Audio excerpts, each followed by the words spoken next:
네, 이제 말 그대로 충격과 공포를 안겨주었던 범죄의 전모를 짚어볼까 합니다. 이른바 청담동 주식부자 이희진 씨 부모 피살 사건의 주범 김다운이 오늘 검찰로 송치됐죠. 사건 초반의 미스터리가 하나씩 풀리고 있지만 이제 검찰 몫으로 넘어간 의문점도 많습니다. 주제어 먼저 보고 오시죠.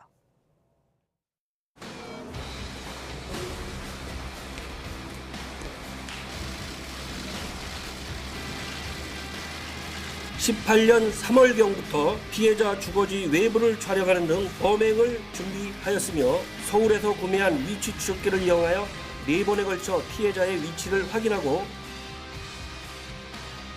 경찰을 사칭하며 결박한 후 목졸라 살해하고 현금과 차량을 강취한 다음 AC 시신을 평택 창고에 유기하였습니다.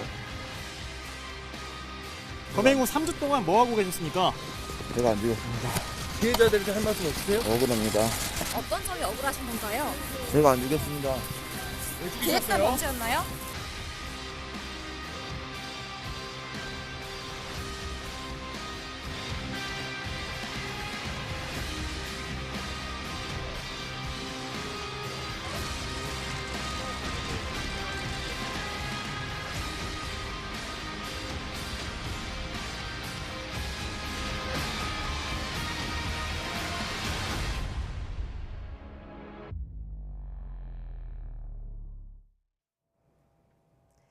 네, 사건을 재구성해보기 위해서 국내 1호 프로파일러죠. 배상훈 전 서울지방경찰청 범죄심리분석관 모셨습니다. 안녕하세요. 안녕하세요.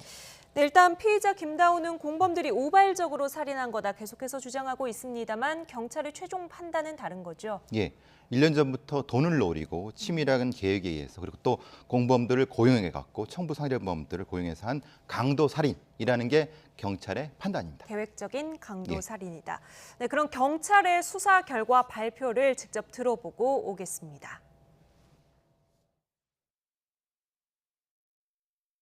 청담동 주식부자로 유명한 이모 씨의 부모인 피해자들이 많은 돈을 가지고 있을 것으로 생각하여 범행 대상으로 선정 18년 3월경부터 피해자 주거지 외부를 촬영하는 등 범행을 준비하였으며 19년 2월 16일 인터넷 구인 광고를 게시하여 연락 온 중국 국적 공범 D씨 등 3명을 고용하여 피의자들은 19년 2월 25일 16시 06분경 귀가하는 피해자들을 뒤따라 들어가 경찰을 사칭하며 결박한 후 목졸라 살해하고 현금과 차량을 강취한 다음 AC 시신을 평택 창고에 유기하였습니다. 경찰은 당초에 계획범죄로 의심하고 있는데 여기에 대해서 어떻게 생각하시나요? 일정 부분 계획이 있었는데 제가 죽이진 않았습니다. 네, 경찰이 김다운의 계획 범죄를 확신한 가장 결정적인 단서는 뭐였을까요? 이제 표백제 통해입니다. 실제로 이제 이런 경우가 있을 수 있습니다. 만약에 다른 형태, 강도를 위장해 들어갔다가 네. 우발적으로 살인했다 이렇게 주장해도 사실은 지금의 증거 관계상으로는 그것도 설득력이 있을 수 있거든요. 예. 근데 이제 문제는 표백제 통을 범행 전에 미리 구입해 갖고 들어갔다는 겁니다. 네. 그렇다면 표백제라는 건 사실은 혈흔을 지우는데 가장 최적의 약품이거든요. 만약에 표백제통을 다른 어떤 용도가 없기 때문에 그것이 가장 핵심적인 스모킹 건이 될 수 있겠습니다. 네, 표백제를 구매한 것을 경찰이 다 확인을 했다. 피해자는 1년여 전부터 이 피해자들 주변을 맴돌았다고 하던데요. 맞습니다. 그러니까 이게 계획범죄라는 정황은 처음에는 한 달 전으로 거슬러 올라갔죠. 뭐냐면은 인력 고용 공고를 낸 겁니다. 예. 그래서 이제 중국 교포 3명을 고용을 했죠. 경호인력이라는 이름으로 고용을 했고 이 사건 당일날은 마치 수사관을 사칭해서 위조된 압수수색 영장을 들고 밀고 들어갔다가 네. 공범들이 살해했다. 이게 지금 피의자 김 씨의 주장이었는데 네. 더 놀라운 정황은 1년 전으로 거슬러 올라갑니다. 지난해 3월에 이미 이 씨의 부모를 미행했던 정황. 네. 그리고 흥신소와 거래하면서 이 GPS를 부착을 합니다. 위치 추적기를 부착해서 이들의 동선을 파악하는가 하면 4월에는 그 이희진 씨의 주식 사기에 의해서 피해를 본 피해자를 만나서 가족 관계를 파악하는 등 네. 상당히 꼼꼼한 준비를 1년 전부터 했다. 그러면은 네. 지금 여기서 뭐가 허물어지냐면요. 나는 이 이희진 씨의 아버지에게 2천만 원 주식 투자했다가 받지 못해서 네. 그거 받으러 갔다가 우발적으로 벌어진 정황이라는 네. 건데 1년 동안 들인 돈이 2천만 원을 훨씬 넘을 그런 그걸 상황입니다. 받기 위해서 1년 동안 따라다녔다는 네. 거는 이제 상식적으로 납득이 어렵다는 거죠. 보면 미행이나 이런 부분도 다 이제 위법한 것 아니겠습니까? 그렇다면 이 김다운에게 적용되는 혐의는 어떤 것들일까요? 가장 핵심적인 건 강도살인입니다. 네. 그러니까 돈을 목적으로 살인을 하게 된 것이고요. 물론 그것이 손해차가 바뀌어도 상관없습니다. 네. 그다음에 이제 사체 유기. 그러니까 평택에 있는 그 어떤 창고에 거기 사체를 유기했고요. 네. 또한 장롱에도 유기를 했고, 그다음에 위치정보법입니다. 그러니까 위치 추적기를 사적으로 달아갖고 그것을 운영했다고 하는 예. 자체가 위치정보법 위반이고요. 그다음에 주거침입 부분은 사진을 찍었습니다. 말하자면 네. 1년 전부터 쫓아다니면서 사진을 찍었기 때문에 예. 주거의 안정을 해치는 거죠. 그러니까 이런 것들이 사실 아까 평론가님 말씀하신 것처럼 주도 면밀하게 1년 전부터 계획했다는 것이 드러나는. 그래서 네. 이것을 다 공소사실로 송치하게 된 겁니다. 네, 보면은 사건 구석구석 이상한 부분들이 정말 많습니다. 맞습니다. 일단 뭐 우발적으로 범인이 주장하는 것처럼 공범들이 살해를 했다고 하더라도 이후에 차남을 납치할 계획을 세웠다든지 맞습니다.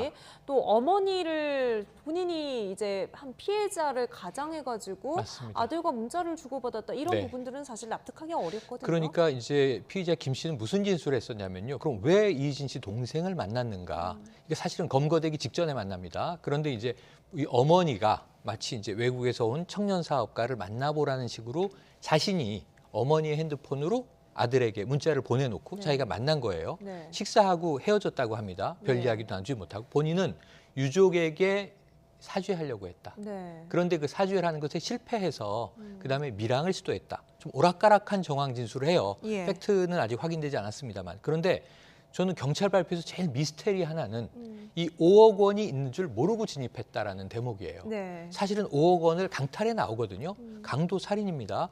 그런데 5억 원이 공교롭게도 네. 그날 15억 부가티를 판 대금 중에 현찰로 5억 원을 가방에 넣어 들고 온 게 부모님의 집이에요. 네. 10억 원은 동생에게 이제 계좌이체가 된 겁니다. 근데 그 상황에서 하필 그 타이밍에 적확하게 맞아 들어와요. 들어오자마자 바로 범행이 들어오자마자 일어난 거죠. 범행이 이루어졌다는 것이고 가방은 사실은 이 피의자 김 씨가 가져갔는데 네. 처음에는 이제 이 달아난 공범들이 가져갔다고 본인은 1,800만 원만 챙겨놓으라 이렇게 얘기했었죠. 네. 근데 이 거짓말인 게 다 드러났거든요. 그런데 이 5억 원과 맞닥뜨린 것은 우연으로 지금 경찰은 설명하고 있는데 요거 좀 이제 의아스러운 미스테리가 네. 남는 대목이고요. 그 이후에 이제 5억 원을 지출한 행방이 이제 쭉 드러나면서 예. 사실은 이 김 씨뿐만 아니라 김 씨의 모친 그리고 김 씨의 의붓아버지, 이모 모두 다 지금 이 피의자로 입건 송치된 상황입니다. 네, 그러면 범행 후에 가져간 5억 원의 행방 지금 어디까지 파악이 됐는지 좀 보면서 이야기를 나눠보죠. 본인이 이제 경찰에 자진 반납한 게 2억 3,500만 원이 있고 검거 당시에는 1,500만 원 정도를 가지고 있었습니다. 지인에게 진 빚 6천만 원을 갚았고요. 변호사 비용으로 4,500만 원을 썼고요. 이렇게 해서 일단 회수된 금액이 2억 5천만 네. 원이고 사용처가 확실한 것은 1억 7,900여만 원 정도가 됩니다. 7천여만 원이 남는데 이 남는 건 뭐 공범들이 가지고 있을까요? 지금 상황에서는 그 상황이 추정이 되는데요. 근데 좀 애매한 부분이 있습니다. 네네. 7천만 원이 공범들이 가져갔다고 하면은 사실은 한 가방에 있는데 5억 원 현금이 그러면은 자기가 7천만 원을 세서 가져갔진 않았을 거고 네. 마구잡이로 가져갔다고 해서 그것을 뭐 급하게 가져갔다. 이것도 성립이 안 되는 게 실제 범행 시작 시간은 4시입니다. 4시 조금 지나서고요. 그리고 공범들이 그 집을 나선 시간이 10시 10분입니다. 네. 그러면 5시간 반 정도가 그 안에서 있었다는 건데 실제로 살인이 이루어지는 것은 사실 한 20분도 안 걸릴 겁니다. 실제로는. 그런데 그 4시간 넘게 뭘 하고 있었는가가 실제는 경찰은 얘기하고 있지 않습니다. 그리고 그것은 사실은 공범들이 7천만 원만 가져갔을까라고 하는 의심이 되는 거고 사실은 그 재구성이 지금 돼야 되는 거고요. 연동돼 갖고 지금 범행 흉기가 발견되고 있지 않습니다. 맞아요. 그러니까 말하자면 그 지금 김다운 씨의 어떤 자기 차에서 흉기가 발견됐는데 그것은 사용된 건 아닙니다. 범행에 사용된 건 아니고. 사용된 거는 혈흔이 묻고 유전자가 있어야 되는데 그건 묻지 않았습니다. 그러면 흉기가 없는 상태에서 어떻게 재구성이 안 되기 때문에 사실은 김다운 씨는 계속 그렇게 주장하는 거거든요. 예. 재구성을 못하니까 사실은 기소가 돼도 사실은 법정에서 치열하게 논쟁할 수밖에 없는 거거든요. 그러면 아까 말씀드린 7천만 원을 어떻게 가져갔을까? 왜 가져갔을까? 그리고 미리 어떤 예매를 했을까? 이게 다 연동되는 부분이기 때문에 네. 저는 7천만 원만 가져갔을까라는 것에 퀘스천 마크. 아직은 잘 모르겠습니다. 아직은 끼워 맞춰야 할 퍼즐이 많은 것 같습니다. 그런가 하면 뭐 시신을 처리하는 데 있어서 친구의 도움을 요청하고 이 친구가 이제 본인이 지금 바로 도와줄 수가 없으니까 뭐 전혀 네. 남남인 지인을 지인을 대신 보내죠. 보내기도 네. 하거든요. 그러니까 1년 동안 범행을 꾸준히 준비를 했다고 하기에는 범행 이후의 처리 상황들이 뭔가 이렇게 유기적으로 진행되지가 않는 것 같은데요. 그렇죠. 성격이 다른 두 집단이 들어오는 거죠. 네 명이서 범행을 했는데 거기서 무엇인가 부족하거나 무엇인가 균형이 안 맞아갖고 세 명은 빠르게 이동을 합니다. 예. 10시 지나서. 근데 바로 그 시간 한 10분에서 20분 사이에 지인 둘이 오게 됩니다. 그것도 미리 연락된 지인이 아니라 네. 건너서 연락된 지인이기 지인의 때문에 지인이죠. 그러니까 지인이 지인이죠. 네. 그러니까 말씀하신 것처럼 이게 실제로 그럼 친밀한 계획 범죄가 맞느냐라고 하는 것은 경찰은 여기 설명을 못 하고 있는 거고요. 다만 앞쪽에 세 명은 계획은 맞다. 근데 네. 뒤쪽에 두 명은 어떤 돌발적인 상황 때문에 생긴 것이 아닐까. 네. 실제로 여러 가지 범죄 상황에서 돌발 상황이 생길 수 있거든요. 그 부분은 또 이제 추후 수사를 통해서 또 좀 여러 가지 상황이 돼야 되겠습니다. 네, 말씀하신 것처럼 네. 지금 범행에 직접 사용된 도구가 발견되지 발견되지 않았기 않았습니다. 때문에 네. 뭐 빼도 박도 못한 증거를 경찰이 쥐고 있다 이렇게 말하기는 좀 어려울 어렵습니다. 수도 있겠는데 지금 김 씨는 계속해서 살해 혐의만큼은 취재진과 접촉할 네. 때마다 부인을 하더라고요. 그러니까 지금 뭐 여러 가지 우발적인 강도라든가 본인이 이제 계획 일부는 계획이다라고 얘기하고 있어요. 일부가 계획인 건 맞지만 한 가지 아주 강력하게 부인하고 있는 것은 살인마는 내가 한 게 아니다. 네. 공범이 한 것이라고 하고 있는데 공범이 중국에서 우리나라 뉴스를 또 보다가 지인에게 전해온 이야기가 있습니다. 우리가 살해하지 않았다. 네. 그럼 여기서 뭔가 말이 맞춰져야 되는데 이 아까 돈 문제만 해도 납득되지 않는 게 많아요. 이 세 명의 공범 중에 한 명은 정주형 중국 교포들이었단 말이에요. 네. 근데 가족까지 중국으로 이주를 시켜요. 미리 이제 내보냅니다. 네. 비용이 들지 않습니까? 예. 항공권부터. 그러면 성금 없이 착수금에 대한 혹은 내가 얼마를 보상으로 받게 되리라는 계산 없이 이런 일을 저지르기는 쉽지 않고 예. 한 명의 공범은 도주하는 과정에 친구에게 20만 원 있느냐. 지금 한 푼도 없는 거죠. 20만 원을 빌려가지고 칭타오로 나갔다는 거잖아요. 그럼 7천만 원을 지금 들고 나갔다는 거고 완전히 배치되는 상황입니다. 그리고 또 이제 이 어머니가 이 범인 김 씨의 어머니가 2억 3천만 원을 경찰서에 들고 왔을 때 이 중에 한 다발은 중국의 위안화였어요. 그럼 이게 애초에 이 스포츠 가방에 담긴 돈은 이 그 중고 슈퍼카 거래 매매자가 준 것인데 네. 그 안에 왜 중국 화폐는 섞여 있었을까? 여러 네. 가지가 지금 하나하나 디테일을 보면 맞지 않는 대목들이 너무 많거든요. 그래서 이 부분에 대해서 아까 말씀하신 대로 재구성이 완벽하게 성립이 되어야 이 김 씨의 의도와 네. 그리고 범행의 내용이 결과적으로 확인되지 않겠는가. 경찰이 좀 메꿔야 될 부분이 네. 아직은 많아 보입니다.